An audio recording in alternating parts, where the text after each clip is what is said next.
Budget पर चर्चा के लिए हमारे साथ जुड़े हैं समाजवादी पार्टी के नेता उदयवीर सिंह। उदयवीर जी, आपका स्वागत है बीपी गंगा में। मेरा सबसे पहला सवाल ये कि आप आखिर कैसा बजट चाहते थे और भाजपा सरकार का यह बजट उससे कितना पास है, कितना दूर है, क्या कहते हैं आप?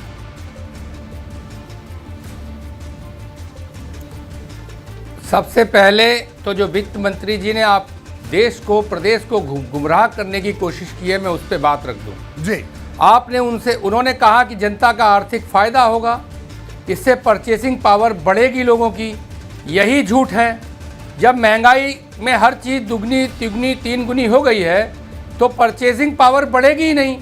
जो चीज़ पहले 10 रुपये की आती थी आज 20 रुपये की हो गई तो परचेसिंग पावर कैसे बढ़ेगी? परचेसिंग पावर नहीं बढ़ेगी तो डिमांड भी नहीं बढ़ेगी। और जो पूरा सर्किल उन्होंने बताया वो एकदम यही इसी वजह से झूठ हो जाता है। जो 10 रुपये की चीज़ आती थी वो 15 की है, तो थोड़ी सी आपने छूट दी है, उससे परचेसिंग पावर नहीं बढ़ेगी। किसान के बारे में आपने पूछा, उन्होंने किसानी की बात नहीं की। उन्होंने ये नहीं बताया कि किसान के जो कृषि संयंत्र हैं उन पर 28% GST लगा रखा है। किसान के दवाइयाँ जो हैं कृषि की उन पर 12% GST लगाए रखा है। उन पे किसान की जो सम्मान निधि है उसको नहीं बढ़ाया गया।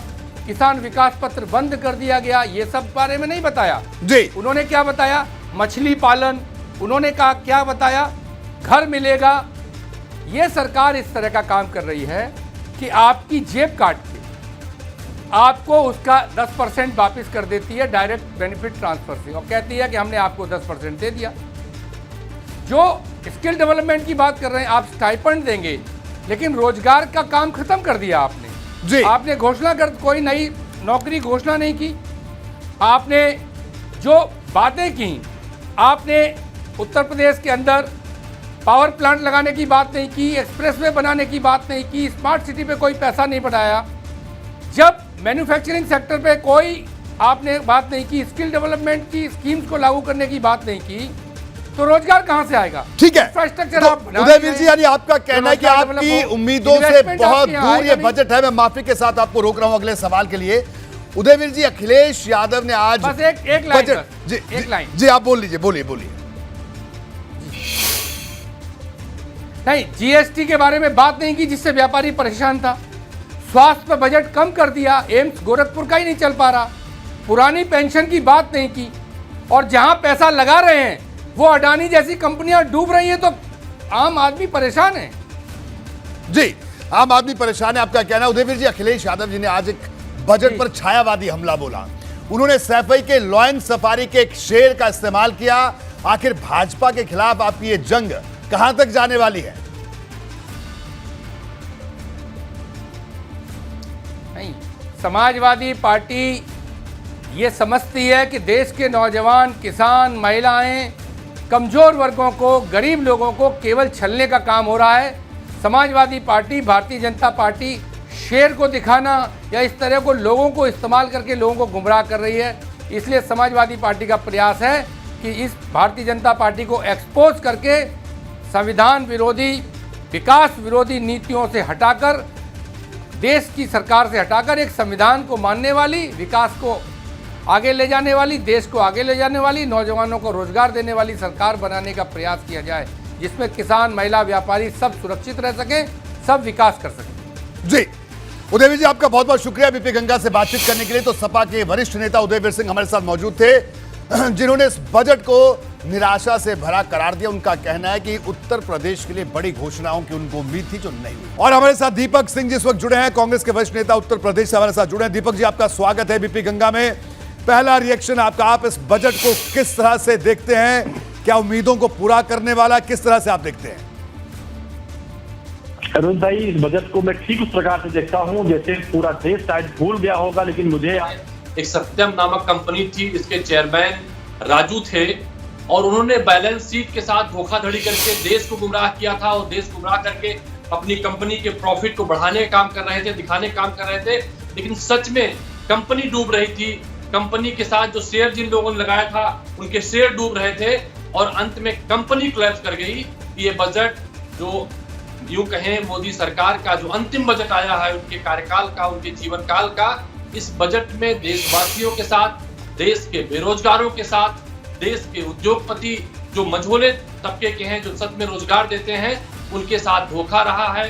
शिक्षा, स्वास्थ्य, कृषि, ग्रामीण विकास की तरफ को धोखा दिया गया है, इनमें कटौतियां की गई हैं। और वो सरकार, जो सरकार कहती थी कि हम किसानों की आय दुगनी कर देंगे, 2020 से 21 तक प्रधानमंत्री जी ने स्वयं पार्लियामेंट में कहा था, इनके कई सारे केंद्रीय मंत्रियों ने कहा था, उस कृषि के में कटौती की गई है। और पिछले बजट के कई सारे, अगर बजट के हर बार को देखें, हर बार के बजट को ना खर्च किया गया है। ये बजट देश की जनता के साथ धोखाधड़ी की गई है। देश की जनता को सिर्फ एक कुछ तबकों को, कुछ क्षेत्रों में एक सपना जैसे सरकार पहले दिखाती रही है, उसी तरह से फोटो कॉपी करके इस बजट को फिर से दिखाने का काम किया गया है। जी दीपक भाई, आपका बहुत बहुत शुक्रिया बीपी गंगा से बात करने के लिए। तो दीपक सिंह हमारे साथ मौजूद थे, जिन्होंने कहा कि इस बजट से इनकी कोई उम्मीद पूरी नहीं हुई। तो हमारे साथ बसपा के बिजनौर से लोकसभा सांसद मलूक नागर जी जुड़े हुए हैं। मलूक नागर जी, आपका स्वागत है बीपी गंगा में। जी नागर साहब, आज बसपा सुप्रीमो मायावती ने भी बजट को लेकर भाजपा पर बड़ा हमला बोला है। आखिर क्या मानते हैं आप, इस बजट को किस तरह से आप देखते हैं?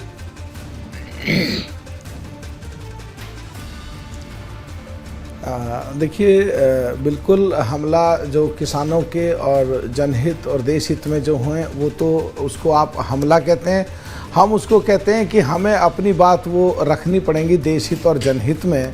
और जहाँ तक बात है कि इसमें कुछ चीज़ें ऐसी हैं जो ठीक हैं, जो 8 साल के बाद जो बजट जो आय है इस बजट में, वो 5 लाख से लेकर के 7 लाख बढ़ाया गया है, जो एक अगर वास्तविकता को स्वीकारें और जनहित को देखें तो एक सही बात है।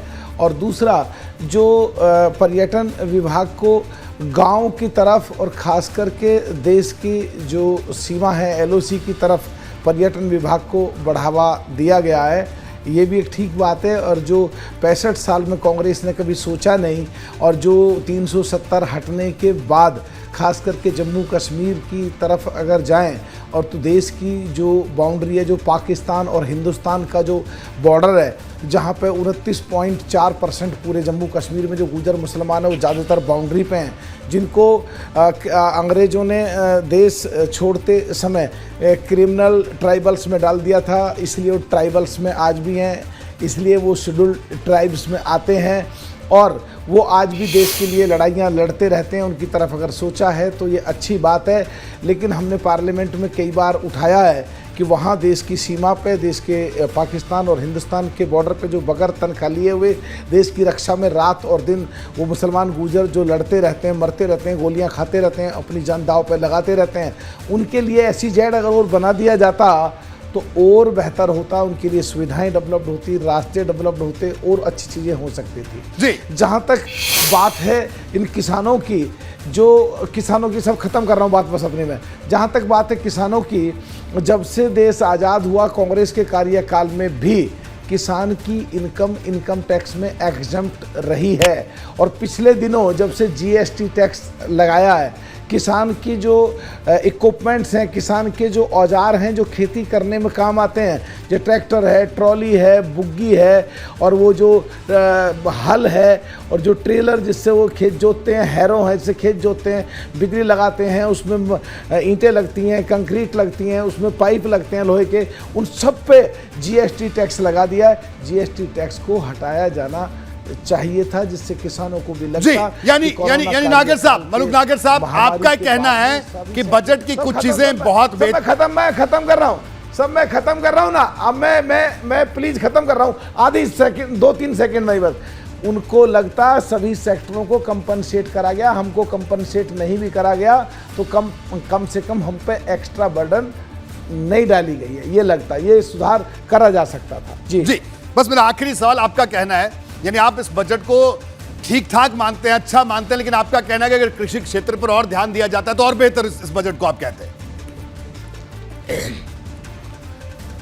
मैं इसको मानता हूँ कुछ चीज़ें ठीक हैं और कुछ चीज़ें बहुत इम्प्रूव करी जा सकती थी। और कांग्रेस की तरह बगैर मतलब कि हम जो ठीक सी चीज़ है देश हित और जनहित में, उसको ठीक मान रहे हैं, और जो कमियां हैं उनको हम उजागर करना चाहते हैं, जिससे सबके सामने आ सकें और जो चीज़ें अच्छी करी जा सकती थी।